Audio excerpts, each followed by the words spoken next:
He needs it more, my father announced firmly, pushing the estate documents across the heavy walnut dining table toward my brother Derek. The family's star gastroenterologist who already cruised in a Maserati and collected rent from 3 luxury properties in Scottsdale.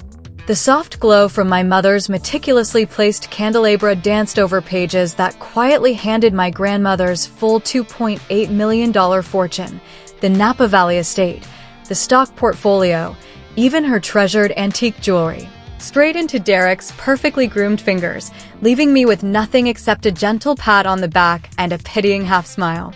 But as I watched everything that should have been mine vanish before my eyes, my phone started buzzing with an incoming call that would transform this quiet family betrayal into the single most costly dinner my parents would ever host in their lives.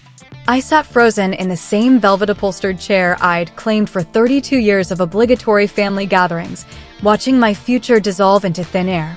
The Grand Williams residence in Marin County, 6 bedrooms of inherited California wealth with sweeping views of the bay, suddenly felt suffocating, its high ceilings pressing down with every confident flick of Derek's platinum fountain pen. Honestly, Gabriella, my mother sang out, topping off her Chardonnay with the breezy certainty of someone who had never needed a paycheck. This is truly what's best for everyone. Derek has responsibilities, the twins' private academy fees, Melissa's competition horses.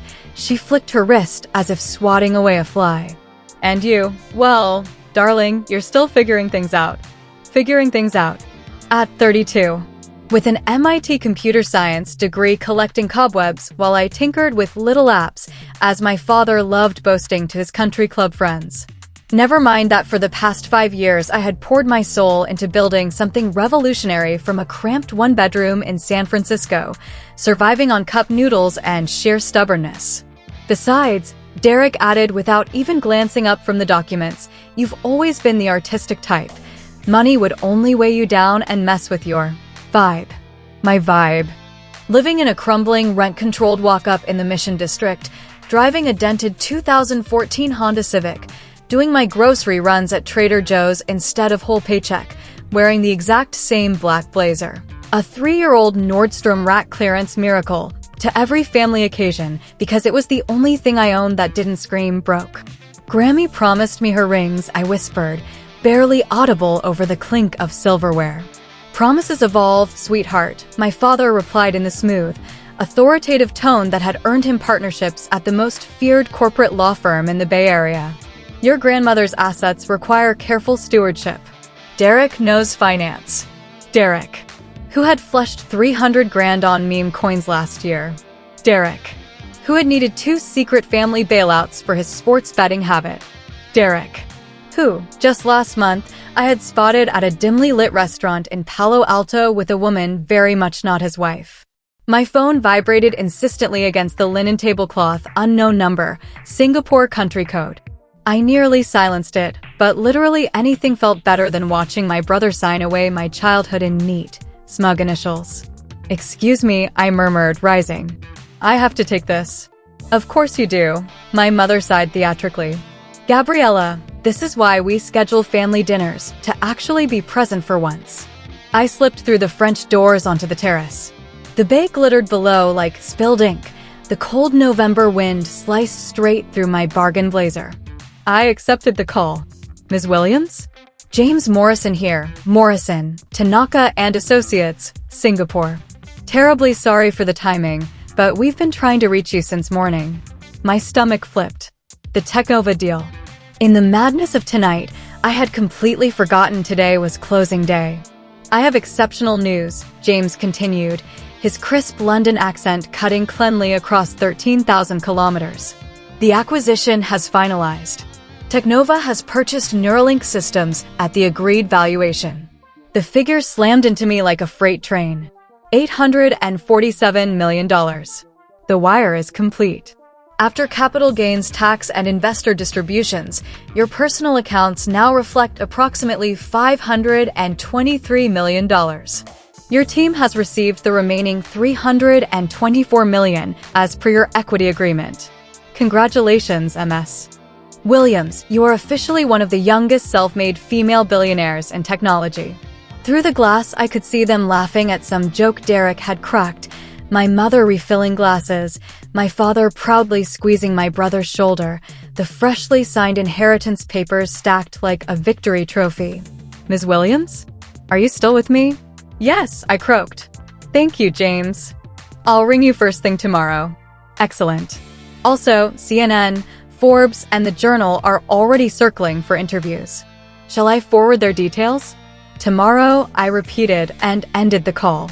I stared at my reflection in the dark window, same tired eyes, same determined jaw Grammy always said came straight from her bloodline, same woman they had just declared too immature for a family trust, now suddenly worth more than their house, Derek's practice, and the entire $2.8 million estate combined, by a factor of 50. I walked back inside and slid silently into my chair. Everything okay, darling? My mother asked, already turning back to Derek.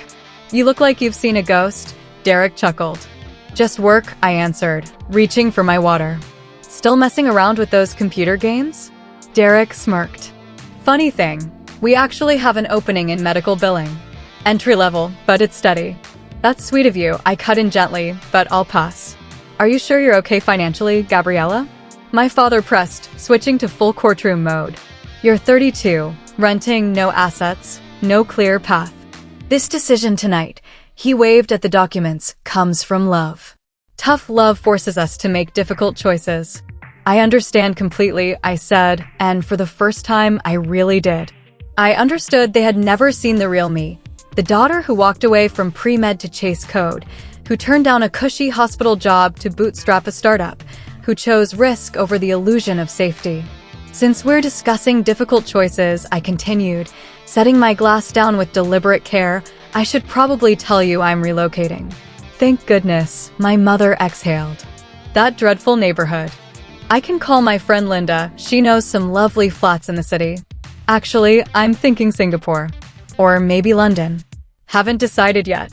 A stunned hush fell heavier than coastal fog. What on earth are you talking about? Derek demanded.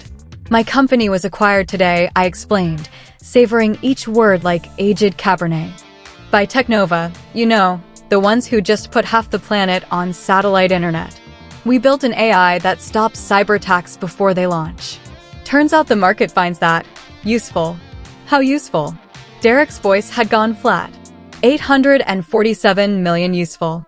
My mother's wine glass slipped from her fingers and shattered against Grammy's heirloom Irish linen, red blooming like a gunshot wound. That can't be real, my father stammered.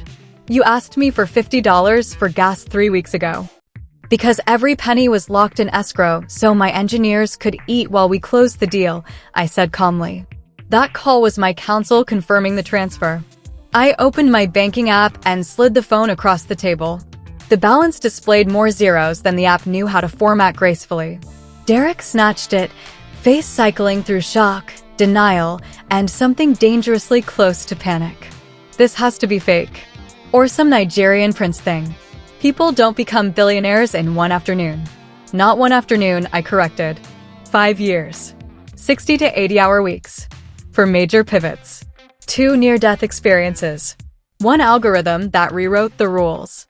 But you never told us, my mother whispered, horrified. All those holidays, all those dinners, you just sat there while you lectured me about maturity.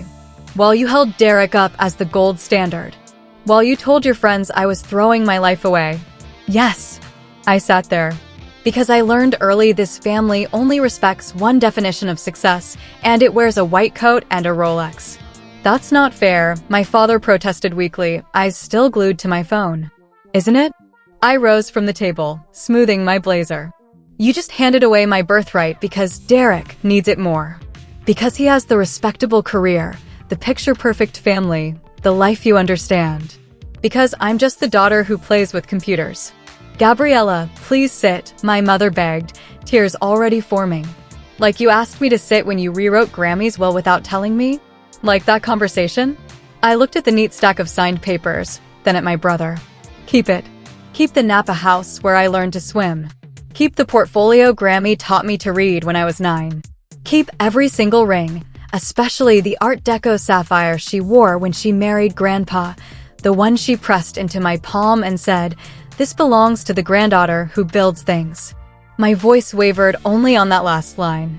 Of everything they stole tonight, the rings hurt deepest. But understand this, that $2.8 million you decided I couldn't handle? I now earn that in compound interest every 11 days. That house you just gifted Derek? I could buy the whole valley tomorrow, cash, no financing. "You're being childish," Derek snapped, but his manicured hands trembled. "Am I?" I pulled my phone back and scrolled to a listing I'd saved earlier. "There's a stunning 40-acre vineyard for sale right next door to Grammy's place. Asking $15 million. I'm fairly certain I can close at 12. Should I have my agent make an offer tonight?" My mother gasped audibly. "This isn't about money," my father said at last, voice small.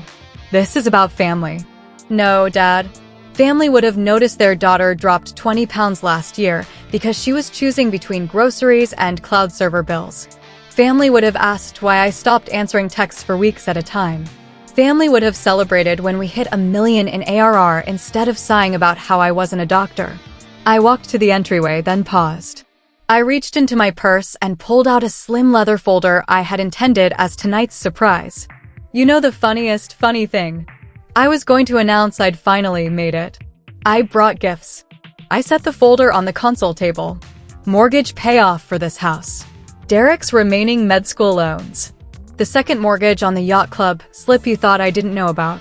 Roughly $1.3 million total. I was going to wipe every family debt clean tonight, my thank you for tolerating your perpetual disappointment of a daughter. My mother was openly sobbing now, black mascara rivers down Botox-smooth cheeks. "Guess you don't need it anymore," I said softly.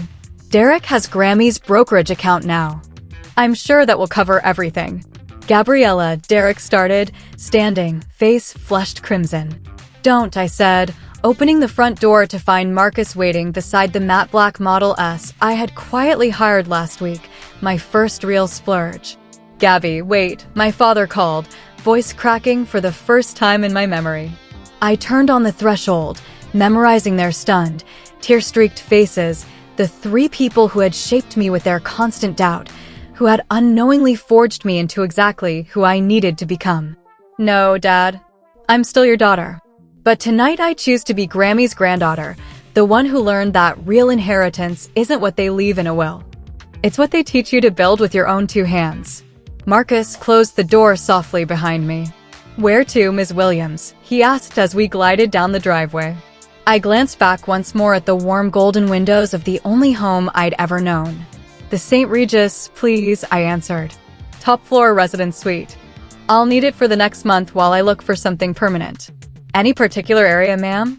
I smiled, picturing sunrise over the Napa Hills, the vineyard next door to the house that was no longer mine, and the delicious knowledge that soon I would own the view that used to own me. "Yes," I said. "Wine country. I hear the neighbors are about to become very interesting." As we wound through the dark Marin Hills toward the glowing city, my phone erupted Bloomberg, TechCrunch, former investors, competitors, strangers. By morning, the headlines would crown me the newest tech billionaire. But tonight, I was simply a woman driving away from everything she'd been told she was worth, carrying nothing but 523 million fresh reasons to believe in herself and the quiet certainty that somewhere, Grammy was smiling wider than any sapphire ever could. Sometimes the greatest inheritance isn't written in a will. Sometimes it's written in the code you refuse to stop writing, no matter who says you should have been a doctor instead.